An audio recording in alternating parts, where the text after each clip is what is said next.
આજની ધર્મકથા. પ્રણામ. મુનિ સુવ્રત સ્વામી ભગવાન એમના સમ્યક દર્શનની પ્રાપ્તિનો ભાવ,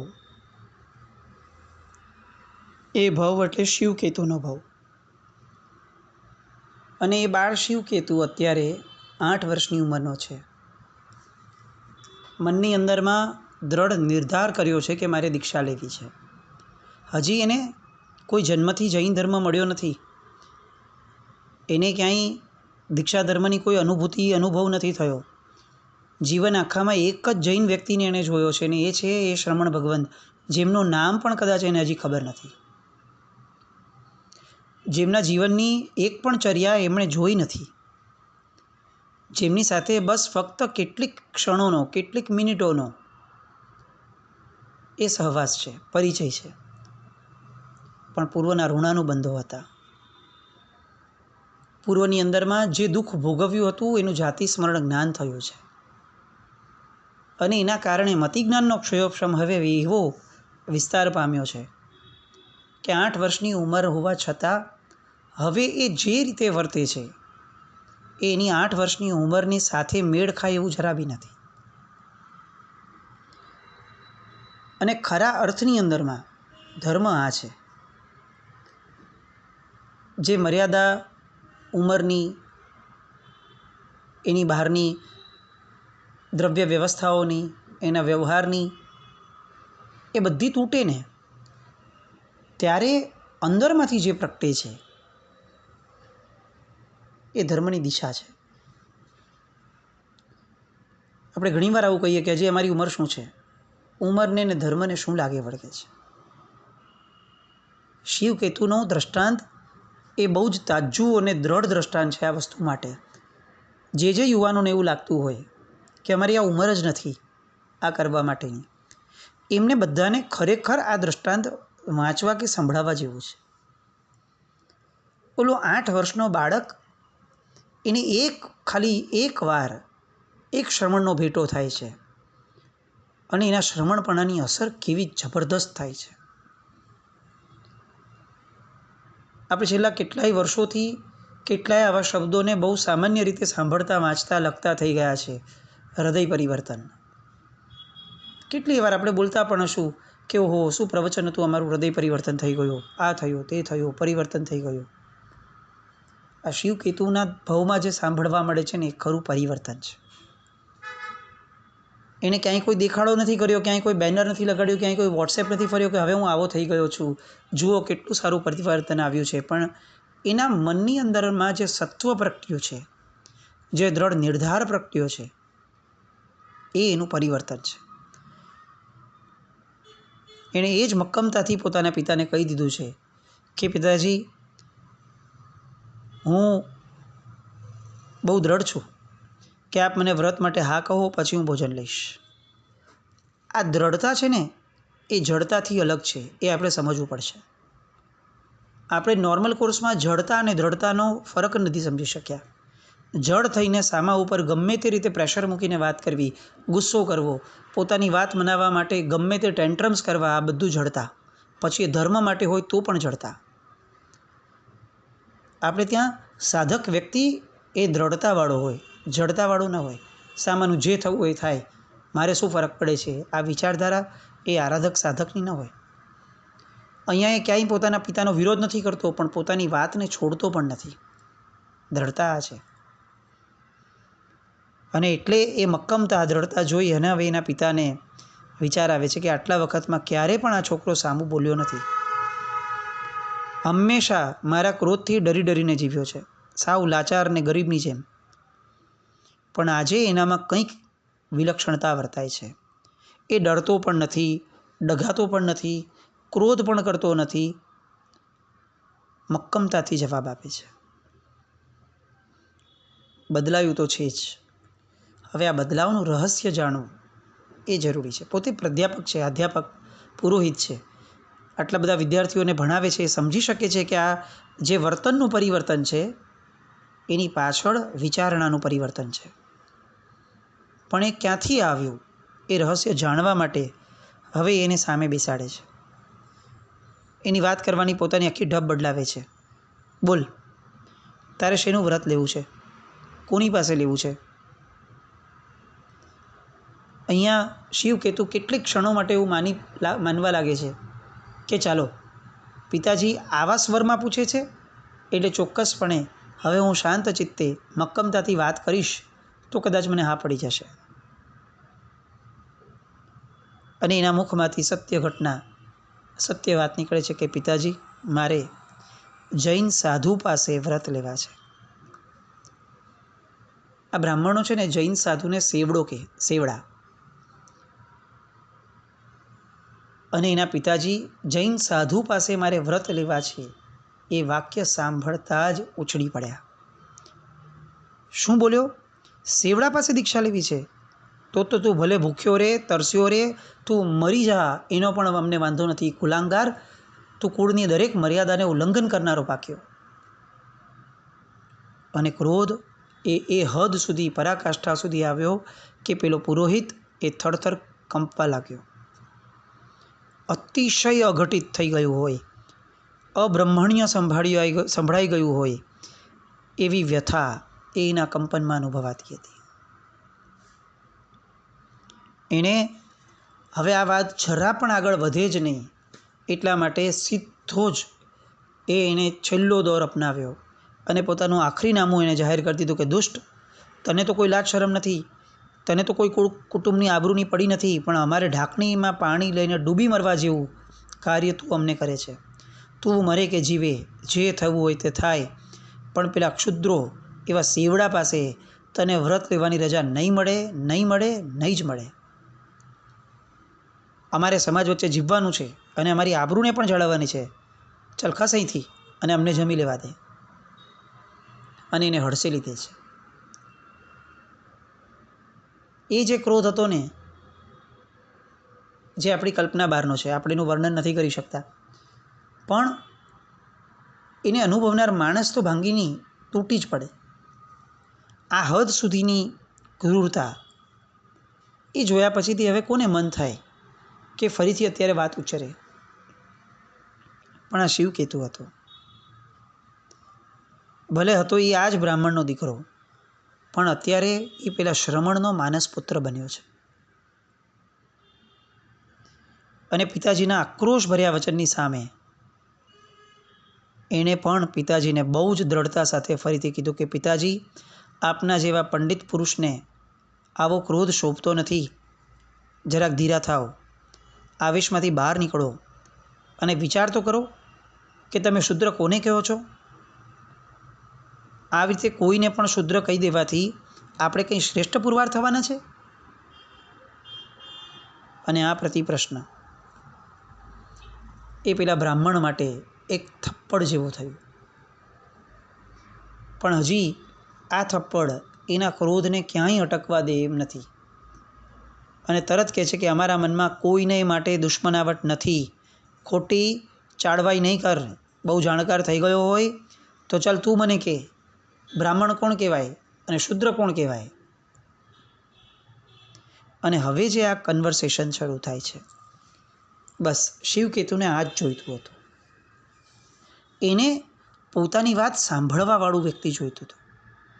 એના મનની અંદરમાં હવે જે સમજણ પ્રગટી છે એ સમજણને ઝીલવાવાળું વ્યક્તિ જોઈતું હતું. સામે ભલે પિતાજી રહ્યા, એ ભલે ક્રોધના આવેશમાં રહ્યા, એ ભલે જૈન દ્વેષી રહ્યા, પણ મારી વાત અને મારી દ્રઢતા એ બંને જ્યારે ભેગી થશે ત્યારે ચોક્કસપણે એના મન પર અસર કરશે જ. આવો વિશ્વાસ એને પોતાની જાત પર છે. પરમાત્માનું શાસન આ શીખવે છે. કોઈને પણ નીચા પાડવાની વાત, કોઈને પણ ખોટા સાબિત કરવાની વાત એ ક્યારેય કોઈના વિકલ્પમાં પણ, આશયમાં પણ ન આવી શકે. જો એ ખરેખર આરાધક છે તો એના મનની અંદરમાં બે જ વાત હોય: મને મારા પર જેટલી શ્રદ્ધા નથી એના કરતાં વધારે મને હું જે ધર્મ સમજ્યો છું એ ધર્મમાં શ્રદ્ધા છે. મને મારા પુણ્ય ઉપર જેટલો ભરોસો નથી એના કરતાં વધારે આ ધર્મએ મને જે સમજણ આપી છે એના પુણ્ય ઉપર વધારે ભરોસો છે. અને ભરોસાનો નશો એના મગજ પર, એના મુખ ઉપર તરવરતો હોય. ધર્મ બહુ નાનો કે સામાન્ય ભલે કર્યો હોય, પણ સમજણ સાથે જો એ ધર્મ કર્યો હોય તો એ સમજણનો નશો છવાયા વિના રહે જ નહીં. આજે આપણે 40-40 વર્ષથી પૂજા કરવા છતાં પણ આપણા મુખ ઉપર એક પણ વાર આનંદ નથી લાવી શકતા, કારણ કે સમજણ વિનાના ધર્મની કિંમતો એ બાહ્ય વર્તનની અંદરમાં પણ પરિવર્તન લાવવાની નથી. તો આપણા ભાવમાં પરિવર્તન લાવશે, આપણા ભાવમાં પરિવર્તન લાવશે. એ તો વિચારવું કેટલું બધું દુરારાધ્ય થશે. શિવકેતુનું દ્રષ્ટાંત એ આપણા ક્રિયામાર્ગ માટેના સમજણ માટે એક બહુ મોટી લપડાક જેવું છે. 8 વર્ષનો બાળક જો સમજણના ઘરમાં આવી જાય તો એનું વર્તન એ કેવું થઈ શકે છે? એના મનનો આનંદ એને એની ઉંમરનો તકાજો ભૂલાવી દે એવો થઈ રહ્યો હોય. બસ આ વાત જે હવે શરૂ થવાની છે. હું ખરેખર કહું, બહુ ધ્યાનપૂર્વક સાંભળવા જેવી વાતો છે. આપણા ઘરમાં કોઈ યંગસ્ટર હોય ને તો રોજ એની હારે આ શેર કરવા જેવું છે. આ શિવકેતુનો દ્રષ્ટાંત માત્ર છે ને એ કેટલાયના બુદ્ધિના પરિવર્તન લાવી દેવું છે. શિવકેતુએ જે રીતે એના પિતાની સાથે વાતો કરી, જે રીતે એના પિતાની ગેરસમજણોને દૂર કરી, જે રીતે જે દ્રઢતાપૂર્વક એને પોતાની સમજણને પ્રસ્થાપિત કરી છે, એ દેખાડે છે કે જ્યારે કોઈક જીવની અંદરમાં સમ્યક દર્શનનું અજવાળું પ્રગટે ત્યારે એની દ્રઢતા, ત્યારે એની સ્પષ્ટતા એ કેવી વેધક હોય છે. સંવાદ શરૂ થાય છે. જુઓ પિતાજી, છેવટે તો હું આપનો જ બાળક છું. મારાથી કંઈ વધુ પડતું બોલાય ને તો મને ક્ષમા કરજો, એવી મારી પહેલેથી પ્રાર્થના છે. પણ અત્યારે હું થોડીક વાત જિજ્ઞાસાપૂર્વક પૂછું તો એને તમે અવિનય ન માનતા અને મને સમાધાનકારક જવાબ આપજો. ચાલો, છે તૈયારી? આપશો ને મને જવાબ? અને પિતાજી એના મોઢા પરની જે એ રેખાઓ છે, એના ટોનની અંદરની જે સ્પષ્ટતાઓ છે, એ સાંભળીને દંગ રહી ગયા. 8 વર્ષનો બાળક આ બોલે છે. અને પિતાજી કહે છે, બોલ, પૂછ, ચાલ તારે જે પૂછવું હોય તે. વિશ્વભૂતિના મનની અંદરમાં જે ક્રોધ છવાયેલો હતો એની જગ્યાએ વિસ્મય એ છવાઈ ગયો. અને હવે એને આ શિવભૂતિ શું પ્રશ્નો પૂછે છે એ જાણવામાં ને માણવામાં, એ સમજવામાં એને રસ પડવા લાગ્યો થોડો થોડો. આમ તો પોતે બ્રાહ્મણ છે, પંડિત છે, જ્ઞાનમાં રસ ન પડે તો એ બ્રાહ્મણ છે નો. કંઈક પોતાનાથી અલગ એ કંઈક એને જાણવા મળતું હોય તો એ ન જોડાય એવું કેવી રીતે બની શકે? સામે 8 વર્ષનો બાળક છે, પોતાનો જ બાળક છે, તેમ છતાં કંઈક અલગ વાત કરે છે એટલે એ જોડાય છે અને એ વાતચીત શરૂ થાય છે. પહેલો પ્રશ્ન શિવકેતુ કરે છે કે પિતાજી, બ્રાહ્મણ એ તો સર્વોચ્ચ છે એવું તમારું સ્પષ્ટ માનવું છે, જે હું 8 વર્ષના મારા જીવનમાં સતત તમારા મોઢેથી સાંભળતો આવ્યો છું. મારે એ જાણવું છે, બ્રાહ્મણ કોને કહેવાય? જે બ્રાહ્મણ કુળની અંદરમાં જન્મ્યો હોય તે, જે ક્રિયાકાંડ કરે તે, કે પછી જે ખરેખર સર્વોચ્ચ જીવન જીવે તે? બાઉન્સર આવવા લાગ્યા પહેલા જ પ્રશ્નમાં. અને વિશ્વભૂતિ જવાબ આપે છે, બ્રાહ્મણના ગોત્રમાં જે જન્મે તે બ્રાહ્મણ. અને શિવકેતુએ કીધું કે અચ્છા, તો પછી બ્રાહ્મણનો દીકરો જો ક્રિયાકાંડ અથવા વેદ જ્ઞાનના રહિત થાય, કોઈ અવસરે જો એ દારૂડિયો થઈ જાય, માંસભક્ષી થઈ જાય, એ દુરાચારી થઈ જાય, તો પણ એ બ્રાહ્મણ ગણાશે ને? તો પણ એ બ્રાહ્મણની જેવો પૂજનીય ગણાશે ને? અને ત્યારે વિશ્વભૂતિ ના પાડી દે છે કે નહીં, એ કેવી રીતે ચલાવી લેવાય? વ્યસનો તો ન જ ચાલે. એ ક્રિયાપાત્ર તો હોવો જ જોઈએ, તો જ પૂજનીય બને છે. ફક્ત બ્રાહ્મણ કુળમાં જન્મ માત્રથી એ પૂજનીય બની જાય એ ન ચાલે. 2 જ પ્રશ્નોની અંદરમાં વિશ્વભૂતિની માન્યતા પોતે જ પોતાના જ શબ્દોથી પોતે ફરવા લાગ્યો, અને એ પણ પોતાની જાણ વિના, કારણ કે પોતે જ પોતાની વાતના ઊંડાણમાં ક્યારેય જવા પ્રયત્ન નહોતો કરી શક્યો. આજે 8 વર્ષનો બાળક એ એને સમજણની દિશા આપે છે. જો એ ક્રિયાપાત્ર હોય તો એને પૂજ્ય ગણવાનું હોય, તો પછી આ જાતિવાદનો હઠાગ્રહ શા માટે? જો તમે એમ કહો છો કે બ્રાહ્મણ કુળમાં જન્મે તો એ પૂજનીય બને છે, આવું તમે પહેલાં બોલ્યા. હવે તમે કહો છો કે એવું નહીં, એ ક્રિયાપાત્ર હોવો જોઈએ તો એ પૂજનીય ગણાય.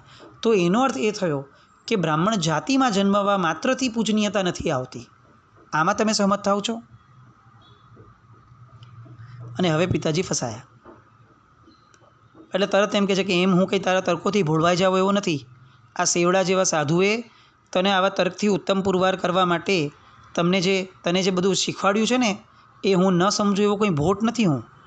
પણ તું સમજી લે, જેની અંદરમાં વેદના અધ્યયન નથી, યજ્ઞ યાગ નથી, સંધ્યા પાઠ નથી, જનોય નથી, શિખા નથી, આ બધા લોકો એ બ્રાહ્મણની હરોળમાં ન જ ગણાય. અને આ જે છે એ બધા જ એ શુદ્ર છે, આવી શાસ્ત્ર આજ્ઞા છે. હવે શિવકેતુ કહે છે કે પિતાજી, એનો અર્થ એ થયો કે આપની દૃષ્ટિએ ક્રિયાનું જ મહત્ત્વ છે. તો મારો પ્રશ્ન એ છે કે આપ ગમે તે ક્રિયાને પવિત્ર ગણો છો કે જે ધર્મ સંબંધિત ક્રિયા હોય એને પૂજ્ય ગણાય? હવે આ બીજો પ્રશ્ન. વિશ્વભૂતિ કહે છે કે ધાર કે ગમે તે ક્રિયા છે એ ગમે તે ક્રિયાને પણ પૂજ્ય ગણી લઈએ તો શું વાંધો છે? હવે વિશ્વભૂતિના જવાબ પણ છે ને એ સીધા ધડધડ નથી આવતા, કારણ કે એકવાર પોતે જ બોલીને ફસાઈ ગયો છે. પોતે જ પોતાના વાતથી પાછો ફરવા માટે એ મજબૂર બન્યો હતો. એટલે હવે એમ કહે છે કે ચાલ તું ધારી લે કે કોઈ પણ ક્રિયાની વાત કરું છું તો શું? અને ત્યારે શિવકેતુ કહે છે કે તો પછી છીપા, રંગારા અને ધોબી એ બધા પણ પૂજ્ય ગણાવવા જોઈએ, કારણ કે એ પણ પોતાના જીવન નિર્વાહ માટે કંઈક ને કંઈક ક્રિયા તો કરે જ છે ને. જો ક્રિયા કરવાથી પૂજ્ય થવાતું હોય તો પિતાજી, દરેક કોમનો વ્યક્તિ જે પોતાના જીવન નિર્વાહ માટે ક્રિયા કરે છે એ બધા જ પૂજ્ય થવા જોઈએ.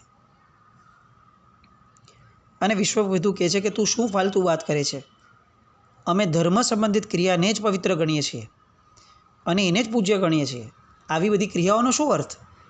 એમાં કયો ધર્મ છે? એટલે અહીંયા ફરીથી વિશ્વભૂતિને એના જ મોઢેથી કબૂલ કરાવે છે. તો પિતાજી, એનો અર્થ એ થયો ને કે ધર્મ આધારિત ક્રિયાને જ પવિત્ર મનાય, એ નક્કી છે? હવે વિશ્વભૂતિ પાસે બીજો વિકલ્પ બચતો નથી. એટલે કહે છે કે હા, એ નક્કી છે. ક્રિયા એ જ છે કે જે ધર્મના આધારે છે, બાકી બધું વ્યર્થ છે. બાકી બધાની અમારે મન આ માર્ગની અંદરમાં કોઈ કિંમત નથી. હવે શિવકેતુ ફરી પૂછે છે, તો પિતાજી તમે મને કહો, ધર્મ એટલે શું? આ ધર્મનો રંગ શું હોય? એ ધોળો હોય, પીળો હોય, કાળો હોય, કેવો હોય? એનું સ્વરૂપ શું? એ કઈ રીતે સમજાય કે આ ક્રિયા એ ધર્મ ક્રિયા છે? મને એની યથાર્થતા તમે સમજાવો. એટલે સૌથી પહેલાં તમે મને એમ કહો કે ધર્મ એટલે શું? વિશ્વભૂતિ જે કેટલાય લોકોને અત્યાર સુધી પોતાના જીવનની અંદરમાં વેદ જ્ઞાન આપી ચૂક્યો છે, એ વિશ્વભૂતિ અત્યારે જાણે એના માથે પરીક્ષક આવ્યો હોય એવું અનુભવે છે. પણ એક પ્રવાહ ચાલે છે. એટલે પ્રવાહની અંદરમાં એ પણ હવે એને કહે છે કે એમાં પૂછવાનું શું હોય? આપણે જે કરીએ ને એ બધો ધર્મ. યજ્ઞ એટલે ધર્મ, અગ્નિ હોમ એ ધર્મ, વેદનું અધ્યયન એ ધર્મ, બ્રાહ્મણને ઉચિત એવી તમામ વસ્તુઓ એ બધું ધર્મ. 8 વર્ષનો થયો, તને આટલું પણ ના આવડ્યું? અને જો આ ન આવડ્યું હોય ને તો સમજી લે, આ જે પણ બ્રાહ્મણના ધર્મ માટે કરવાનું કીધું એ બ્રાહ્મણની ક્રિયા એ ધર્મ, અને બ્રાહ્મણના સિવાયની જેટલી પણ ક્રિયા છે એ બધો જ અધર્મ. વાત પૂરી થઈ ગઈ.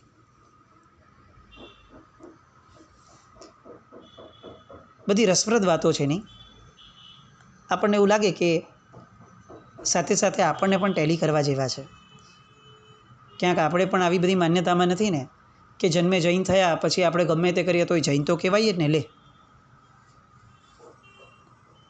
આપણે જે કરીએ એ જૈનો એ બધું જ સમ્યક દર્શનવાળું જ હોય, અને જૈન સિવાય જે કરે એ તો બધા મિથ્યાત્વી જ હોય ને. લે, એમાં શું?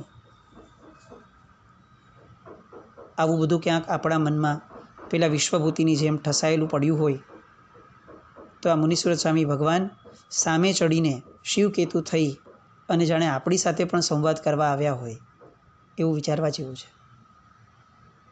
આ શિવકેતુ એ ફક્ત પેલા વિશ્વભૂતિનું ભલું કરી દે એટલા માત્રથી અટકવા માટે આ કથા લખાઈ નથી. આ કથાઓ એટલા માટે પૂર્વાચાર્યોએ લખી હશે કે વિશ્વભૂતિના અન્વયે આપણા બધાની કુમાન્યતાઓનું ભલું થાય. વિશ્વભૂતિની સમજણ એ જેમ જેમ પરિપક્વ થતી જાય છે તેમ તેમ એને પણ એક સ્પષ્ટતા મળતી જાય છે.